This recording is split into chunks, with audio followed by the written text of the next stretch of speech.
Welcome back, guys. Today we're going to be taking a look at topic 8.5, which is quadratic inequalities in one variable. So you're probably asking, well, what are quadratic inequalities in one variable? Well, these are any inequalities that can be written in the following forms. So we have ax squared plus bx plus c is greater than 0, less than 0, greater than or equal to 0, or less than or equal to 0. So we have our quadratic, and then we have the inequalities. And then our coefficients a, b, and c are elements of reals. Now, when it comes to solving inequalities, really all that we're looking at is sign changes. So we're looking at where the function is positive, where the function is negative. So to do that, we're going to find all of the points where the sign changes, and these are called our critical values. And then we're going to determine if any of those intervals bounded by those critical values lead to a solution. Now, for example number 1, we're given the function x plus 2 times x minus 3. And looking at our graph, we're being asked to determine the solutions for the inequality. Now, for the first function here, we're asked when f of x is greater than 0. Now, if our function is positive, in other words, it's greater than or equal to 0, that means our graph is above the x-axis, because at the x-axis, y is equal to 0. Now, if it's negative, that means the graph is falling below the x-axis. So looking at our graph here, we have our critical values at -2 and +3.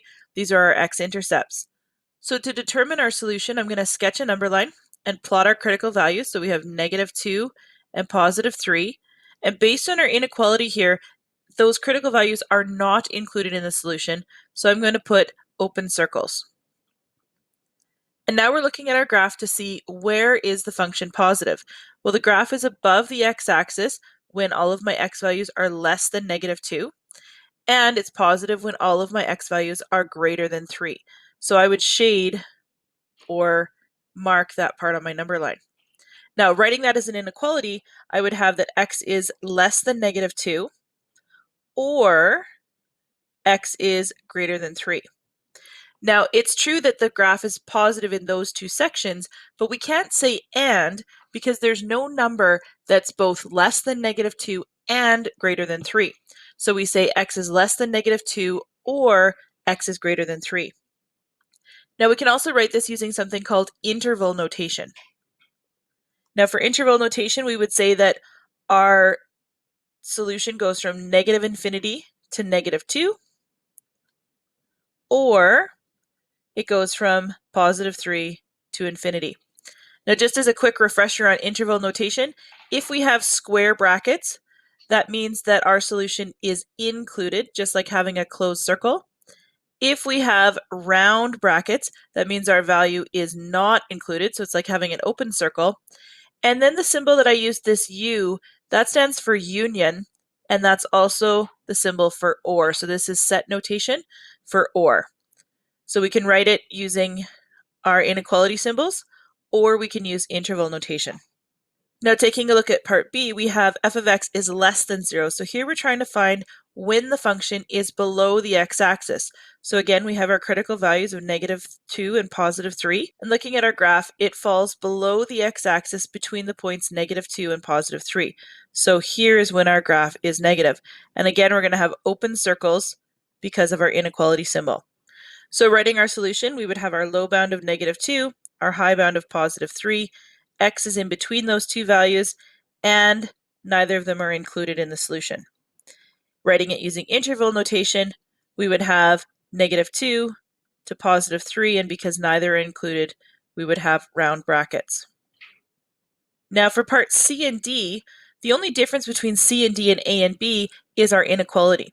So when we're looking at when the function is less than or equal to 0, that's going to be the same as when the function was less than 0, except our critical values are now going to be included.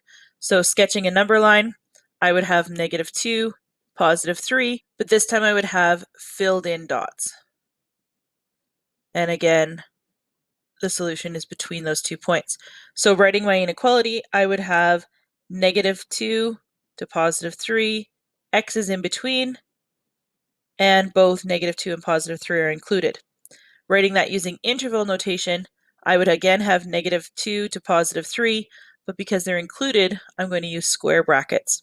And for our last example, again, I'm going to sketch my number line, label my critical values, and this time they're included, so I'm going to have closed dots. and the graph is above the x-axis, or the function is positive when x is less than or equal to -2, or when x is greater than or equal to 3. So I would have when x is less than or equal to -2, or when x is greater than or equal to 3. Writing that in interval notation, I would go from -infinity to -2. Negative infinity is not included. So when we're dealing with infinity, we always consider it as not included because it's sort of an arbitrary number that we'll never reach. So from negative infinity to -2 is included. Or, so we use our union notation, or we go from +3, which is included, to infinity, which is not included. Now, when it comes to solving inequalities, we can do this in a number of different ways. We can solve it both graphically and we can solve it algebraically. When we're solving by graphing, the first thing we need to do is find the zeros of the function, and we're going to do that by factoring. Then we sketch our function, and similar to what we just did above, we're going to figure out the sections of the graph that satisfy the inequality. So, taking a look at example number 2 here, we have x squared minus x minus 12 is greater than 0. The first thing that we're going to do is factor. So I have x squared minus x minus 12. I'm going to set that equal to 0. Factoring, I'm going to have x minus 4 times x plus 3 equals 0. And that gives me x equals 4 and x equals -3. Now, another way to find my critical values is to also graph it on my calculator and find my x-intercepts. So once I have my critical values, I can plot them on my grid. So I have a point at -3 that's not included, and I have a point at 4 that is not included. And then I can sketch. Now I know that my y-intercept is going to be down here around -12, so I can use that to do a quick sketch of the graph.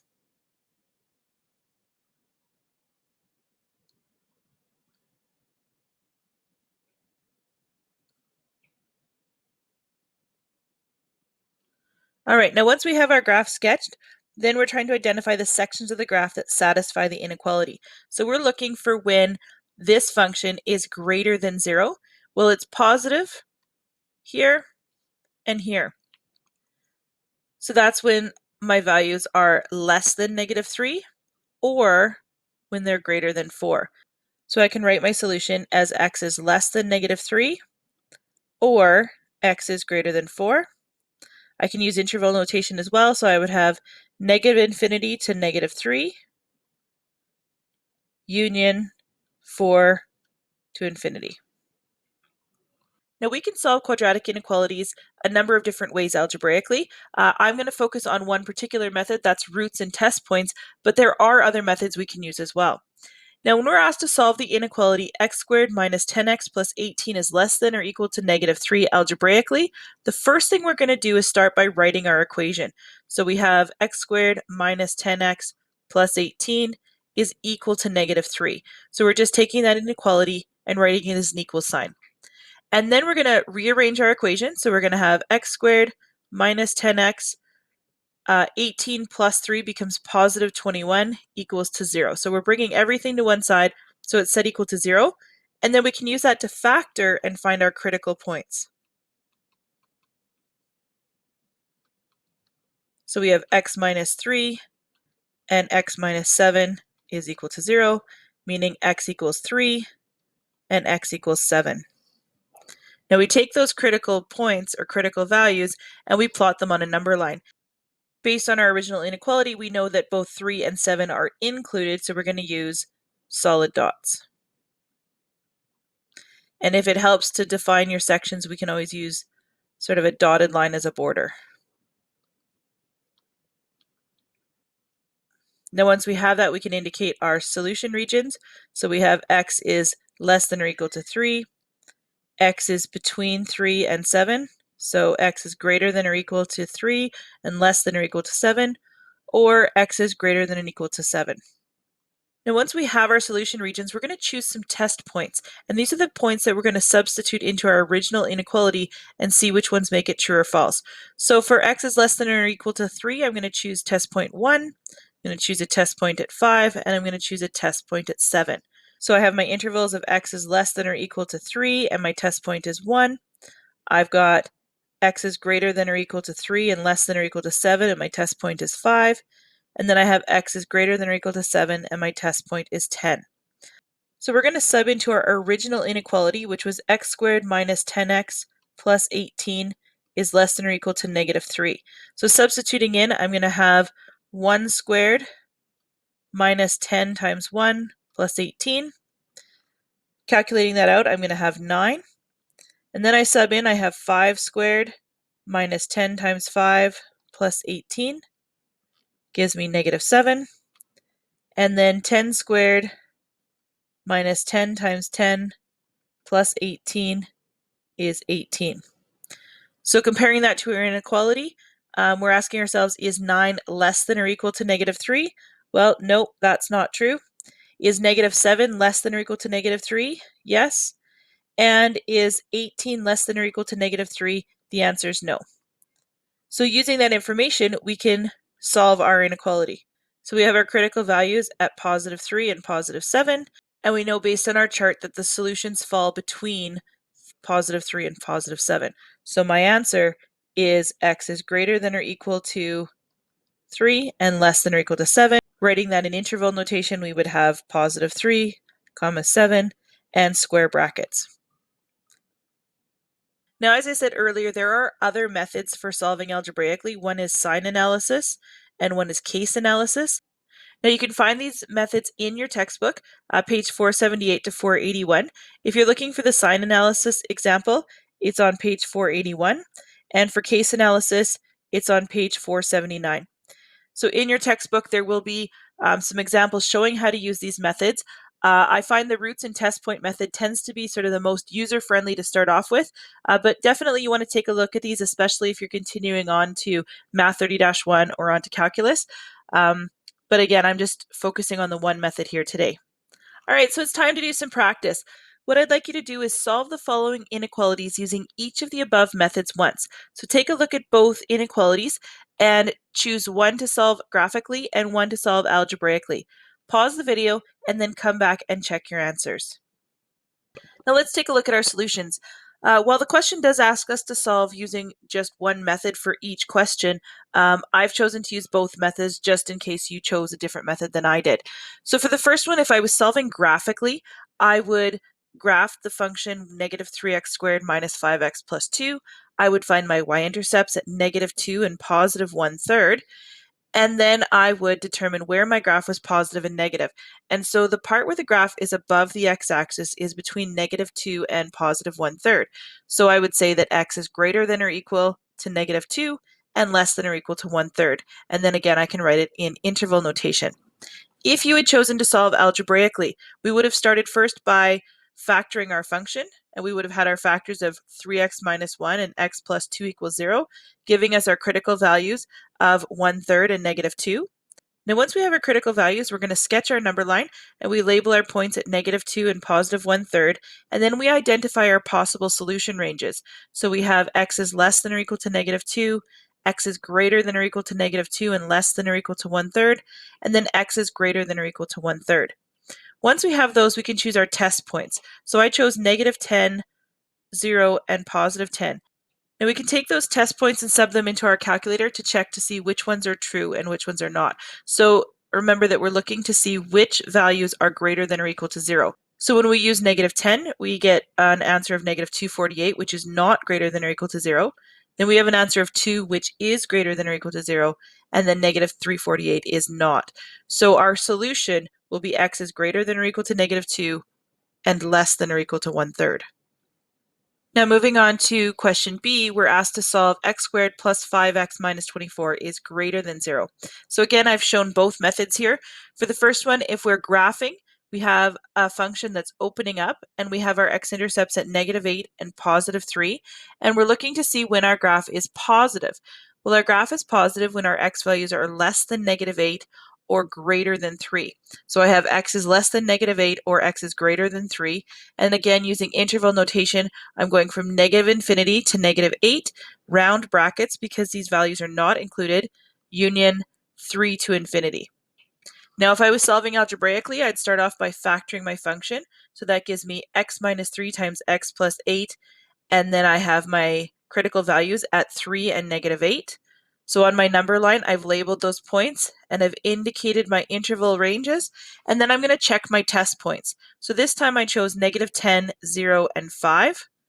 So on my calculator, I will have substituted those in.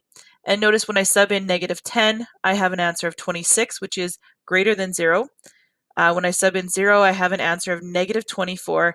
And then when I sub in 5, I have an answer that's 26. So moving back to my chart then, my positive values for the function happen when x is less than -8 and greater than 3. So again, I have x is less than -8 or x is greater than 3. And then I also have my set notation -infinity to -8 union 3 to infinity. Moving on to our last example, we're going to take a look at an application. So Natasha is going to rent a plot of public gardening land, and she can only afford to rent up to 180 square feet.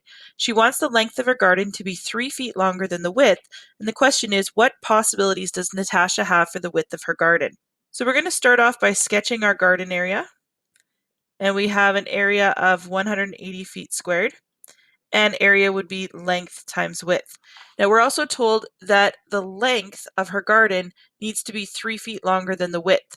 So that would mean our length is also the same as W plus 3. So we can label down here that width is width and width plus 3 is length. Now knowing that area is length times width, we can write our formula, and that gives us width times length, so W plus 3 has to be less than 180.